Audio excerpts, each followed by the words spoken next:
Subscribe कीजिए the perfect classes channel को और बेल आइकन को दबाइए लेटेस्ट वीडियो सबसे पहले देखने के लिए। हेलो स्टूडेंट्स, आप सभी का आपके चैनल द परफेक्ट क्लासेस में स्वागत है। Directorate of education GNCT of Delhi की वर्कशीट नंबर 30 डिस्कस कर रहे हैं बच्चों। क्लास 7 की वर्कशीट है, सब्जेक्ट मैथमेटिक्स की। 12 नवंबर 2021 की वर्कशीट है। टॉपिक है ट्राइंगल्स एंड इट्स प्रॉपर्टीज, त्रिभुज और इसके गुण। Right angles and Pythagoras property पढ़ेंगे हम। तो ठीक है, राइट ट्राइंगल। अब देखिए यहाँ पर एक सिचुएशन दी हुई है। Children, let's consider a situation at home. बच्चों, हम घर पर एक स्थिति के बारे में कंसीडर करेंगे। Where you have to take off a painting from the wall. जब आपको दीवार से एक पेंटिंग उतारनी हो, which is at a height of 8 metres from the floor, जो कि फर्श से 8 मीटर की ऊंचाई पर हो। ठीक है, मैं यहाँ बना के दिखाती हूँ। फर्श से 8 मीटर की ऊंचाई पर 4 then and 10 metre long ladder is use to be use. और इसे उतारने के लिए आप 10 मीटर की सीढ़ी का इस्तेमाल करेंगे।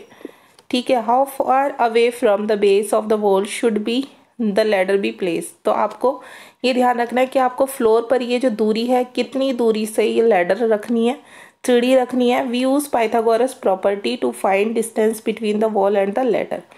तो हम इसमें क्या करेंगे, दीवार की और ये जो दीवार है, इस दीवार की और सीढ़ी के बीच की ये वाली जो दूरी है, इस दूरी का पता लगाने के लिए हम पाइथागोरस प्रमेय का यूज करेंगे। कैसे पता चल जाएगा, क्योंकि देखो बच्चों, जब ये से बोलते हैं हम राइट एंगल ट्रायंगल, ठीक है, तो इसका ये जो होता है इसे हम बोलते हैं हाइपोटेन्यूज कर्ण बोलते हैं इसे हिंदी में। ठीक है, इसे हम बोलते हैं परपेंडिकुलर लंब, इसे हम बोलते हैं बेस आधार। तो ये जो होता है इसका कर्ण, जिसे हाइपोटेन्यूज कहते हैं, ये इसका जो वर्ग होता है, ठीक है, ये किसके इक्वल होता है, इन दोनों के वर्ग के ऐड कर देंगे उसके इक्वल। अब हम क्वेश्चन कर देखेंगे, सॉल्व करेंगे, तब आपको समझ में आएगा। आगे देखते हैं। इन 6th century BC A Greek philosopher Pythagoras gave information about the Pythagoras property related to the right angle triangle।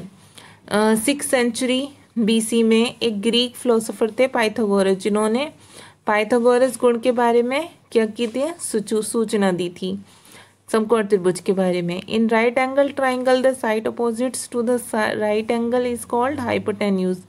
और समकोण त्रिभुज में क्या होता है कि जो उसकी राइट एंगल की अपोजिट साइड होती है वो क्या कहलाती है, हाइपोटेन्यूज कहलाती है। ये वाली, ये देखिए यहाँ पर ये बनता है, तो इसके अपोजिट वाली क्या कहलाती है, हाइपोटेन्यूज कहलाती है। According to Pythagoras property, area of the square on the hypotenuse equal to sum of the area of the square on the other two sides, C equal to B square plus A square.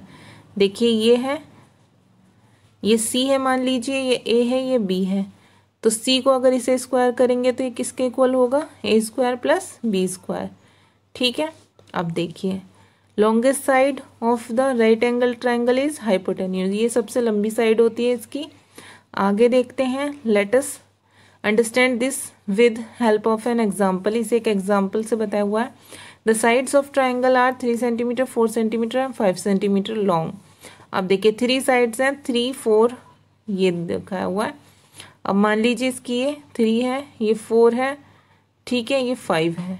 अब so find out whether this triangle will be A right angle triangle. हमसे पूछा है तो क्या ये right angle triangle होगा, तो इसका फॉर्मूला हमें ऊपर बताया हुआ है, सी स्क्वायर कर दिया हमने।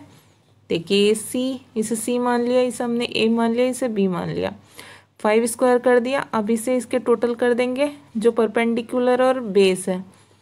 ठीक है, अब 4 कितना है बच्चों, ए 4 है, तो बी कितना है, बी 3 है। तो देखिए इसको करेंगे 25 आएगा, इसे करेंगे 16 प्लस 9 कितना आ गया, 25 आ गया। तो 25 बराबर 25 आ गया, तो क्या हो गया बच्चों, ये राइट एंगल ट्रायंगल है। अगर ये इसके इक्वल नहीं होता तो ये नहीं होता। ठीक है, यहाँ पर 25 इक्वल 14 होता है या कुछ और होता तो ये नहीं होता। ठीक है, अब देखिए हम एक्सरसाइज ही करके देख लेते हैं तो आपको अच्छे से क्लियर हो जाएगा। अब देखिए फर्स्ट क्वेश्चन देख लेते हैं हम। फर्स्ट क्वेश्चन है find out the solution to the initially giving situation the Pythagoras property. आपको सॉल्यूशन निकालना है, जो आपको शुरू में ही सिचुएशन दी गई है उसे पाइथागोरस थ्योरम के अकॉर्डिंग। तो हम निकाल लेते हैं। फर्स्ट क्वेश्चन को इस तरीके से करना हम शुरू करेंगे। आंसर 1 समझाने के लिए भी है। पहला आप ये बनाएंगे, ये वॉल है, ये लैडर है, ये हमें 10 मीटर दी हुई है, ये 8 मीटर, हमें इसे निकालनी है। इस हम फॉर्मूले के अकॉर्डिंग सिर्फ एक ही फॉर्मूला लगेगा, कोई भी आप सम्स करते हैं इसमें एक ही फॉर्मूला। ये हाइपोटेन्यूज है H4, ठीक है, इसे कर्ण कहते हैं। इसे क्या कहेंगे, इसकी बात हो रही है हाइपोटेन्यूज। ये क्या है, ये परपेंडिकुलर है। ये क्या है, ये बेस है बच्चों, आधार, ठीक है। अब देखिए यहाँ हमने लिख भी दिया है P4 perpendicular, B4 base, H4 hypotenuse. ये आप लिख सकते हैं चाहे तो, क्योंकि हम इस सवाल में ऐसे ही शो कर रहे हैं। या फॉर्मूला पुट करेंगे हम, ये फॉर्मूला है H² equal to P² plus B²। तो इसके अकॉर्डिंग रखेंगे। H कितना दिया है हमें, 8। ये कितना है P, ये हमें दिया हुआ नहीं है। अब हमने ये निकाल लिया 64, ये 100 प्लस B² ऐसे लिख दिया। फिर 64 जब हम इसे इक्वल के इधर ले आएंगे तो ये माइनस में हो गया 100 बराबर इक्वल टू B²। ये इसमें से माइनस करेंगे तो माइनस का 36 आ जाएगा। इसे हम लिख सकते हैं B² इक्वल टू माइनस 36। इसका मतलब क्या हुआ बच्चों कि माइनस का 36 ये पॉसिबल नहीं है कि इससे ये दोनों साइड इक्वल होनी चाहिए, ठीक है, या ये इसके इक्वल होना चाहिए। B² निकाल रहे हैं तो कोई बात नहीं, ये माइनस में नहीं होता, ठीक है, माइनस में नहीं आएगा। तो इसलिए हम क्या लिख देंगे, ये एक समकोण त्रिभुज नहीं है, ठीक है, ये समकोण त्रिभुज नहीं है। अब आगे देखते हैं। सेकंड क्वेश्चन दिया हुआ है हमें, देखिए ये रहा। Reena has to form right angle triangle. Reena को एक समकोण त्रिभुज बनाना है। Help her to take which measurement to make a triangle. ये या ये, तो मैं पहले ही बता देती हूँ, ये सेकंड वाला सही है, ये गलत है। अब हम सॉल्व करके देखेंगे क्यों कैसे। तो देखिए क्वेश्चन नंबर 2 का फर्स्ट करते हैं। पहले हम इसे निकालते हैं। ये ऐसे होगा 6, 8, 9। तो हमें पता है कि हाइपोटेन्यूज जो होता है वो सबसे बड़ा होता है, तो हमने वही रख लिया यहाँ पर 9। फिर P मान लिया हमने 8, B मान लिया हमने 6, ठीक है, परपेंडिकुलर मान लिया 8, बेस मान लिया हमने आधार 6, ठीक। अब 9 का वो निकालेंगे स्क्वायर तो 81 हो गया, 8 का स्क्वायर 64 हो गया, 6 का 36 हो गया। 81 equal to 100, it's mean 81 not equal to 100, ये इसके इक्वल नहीं है, ठीक है। तो हम क्या लिख देंगे, it is not a right angle triangle. ये एक राइट एंगल ट्राइंगल नहीं है, तो उसे ये मेजरमेंट के लिए नहीं लेना चाहिए। दूसरा देख लेते हैं हम। दूसरा हम निकालेंगे 6, 8, 10। तो सबसे ज़्यादा लंबी कौन सी होती है, हाइपोटेन्यूज, तो हम इसे 10 मानेंगे। 10 रख दिया, परपेंडिकुलर हमने 8 मान लिया, बेस हमने 6 मान लिया। अब इसे निकालेंगे 100। 10 को 10 का स्क्वायर निकाला 100, 8 का निकाला 64, 6 का निकाला 36, 100 इक्वल 100, ठीक है। इट्स मीन ये क्या है, उसे ये लेना चाहिए मेजरमेंट के लिए, it is a right angle triangle. ऐसे सॉल्व करके दिखा देंगे हम। अब हम थर्ड देख लेते हैं क्वेश्चन। थर्ड क्वेश्चन है angle C of triangle ABC। ये हमें ABC ट्राइंगल दे रखा है। अब इसमें एंगल C जो है ABC का इज राइट एंगल। इन्होंने हमें बताया भी है कि ये राइट एंगल है इफ़ AC बराबर 5, ये अगर 5 है, एंड AB बराबर 13, ये 13 है, तो हमें BC की लेंथ पता करनी है। Okay, length of BC। तो हम कैसे निकालेंगे, देखिए क्वेश्चन नंबर 3 कैसे करेंगे हम। पहले ये बनाएंगे और हमने इसकी लेंथ निकाल ली। द लेंथ ऑफ BC कितनी है, हम ये लिख देंगे आंसर में, the length of BC equal to 12, ठीक है। कैसे सॉल्व करेंगे वो देख लेते हैं हम। ऐसे करेंगे हम सॉल्व।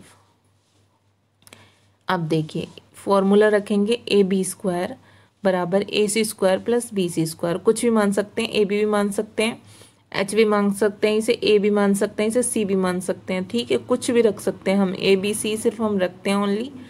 तो फॉर्मूला के अकॉर्डिंग हम पुट कर रहे हैं यहाँ पर 13 स्क्वायर 5 स्क्वायर। BC का हमें दिया हुआ नहीं है, वो हमें निकालना है। 13 का स्क्वायर निकाला हमने 169 आ गया, 5 का निकाला 25 आ गया। BC का स्क्वायर हमें पता नहीं है, हम ऐसे ही रखेंगे। 160 माइनस ये इजिकल टू के इधर आया तो ये माइनस में हो गया प्लस का 25, equal to B C square, या फिर हम इसे ऐसे लिख सकते हैं B C square equal to 169 upon 169 minus 25, B C square equal to 144 आ गया, इसे इसमें से माइनस किया तो। अब बी सी पर हमने इसे अंडर रूट चढ़ा दिया, ठीक है, स्क्वायर हटाने के लिए यहाँ से। अब बी सी बराबर ये किसका होता है स्क्वायर, यहाँ हमें 12 मिल गया, तो हमें पता चल गया the length of B C बराबर 12, ये इसका आंसर है, ऐसे लिखेंगे आप, ठीक है बच्चों। अब क्वेश्चन नंबर 4 देख लेते हैं हम। क्वेश्चन नंबर 4 है find the length of the kite flying thread in the picture while the kite height from the ground is 40 metre and the kite distance from Jaya is 30 metre. देखिए एक लड़की है जया, ये एक पतंग उड़ा रही है, ठीक है। अब जो थ्रेड दिखा हुआ है पिक्चर में वो ग्राउंड से 40 मीटर ऊपर है, ठीक है, ये यहाँ से 40 मीटर। अब जया की जो डिस्टेंस है उससे वो 30 मीटर है। अब हमसे पूछा हुआ है कि ये जो लेंथ है थ्रेड की ये पूछी हुई है, तो देखिए हाइपोटेन्यूज की पूछी गई है, ये इसका और इसका टोटल होता है, हमने पहले डिस्कस किया था फॉर्मूले के अकॉर्डिंग। तो हम इसे निकालेंगे, इसे कैसे निकालेंगे, तो देखिए हमने ये निकाली, तो लेंथ ऑफ द थ्रेड कितनी आ गई, हम ऐसे लिख भी देंगे आंसर में, the length of the thread कितनी है 50 आंसर। तो देखिए हम पहले देख लेते हैं कैसे निकालेंगे बच्चों। सी स्क्वायर बराबर ए स्क्वायर प्लस बी स्क्वायर, क्योंकि सी स्क्वायर हमें पूछा है, ए और बी हमें दिया हुआ है, तो सी स्क्वायर बराबर ए कितना है 40, 40 का स्क्वायर कर देंगे, बी हमें कितना दिया हुआ है यहाँ 30, 30 का स्क्वायर कर देंगे, 40 का स्क्वायर हो गया 1600, 30 का हो गया 1900, तो सी स्क्वायर बराबर आ गया 2500। अब सी 25 पर अंडर रूट चढ़ा देंगे यहाँ का स्क्वायर हटाकर, ठीक है, तो सी बराबर आ गया 50 मीटर, ये आंसर है। यहाँ लिख देंगे हम the length of the thread is कितनी आ गई 50 मीटर, ये आंसर है आपका। ऐसे ही आप अपनी नोटबुक में करेंगे सारे आंसर जैसे मैंने आपको बताया, ठीक है। आपकी वर्कशीट सॉल्व हो गई स्टूडेंट्स। आई होप आपको वीडियो अच्छी लगी होगी। अगर आपको मेरी वीडियो पसंद आई है तो प्लीज़ मेरी वीडियो को लाइक कीजिए, शेयर कीजिए, हमारे चैनल को सब्सक्राइब कीजिए। Thanks for watching.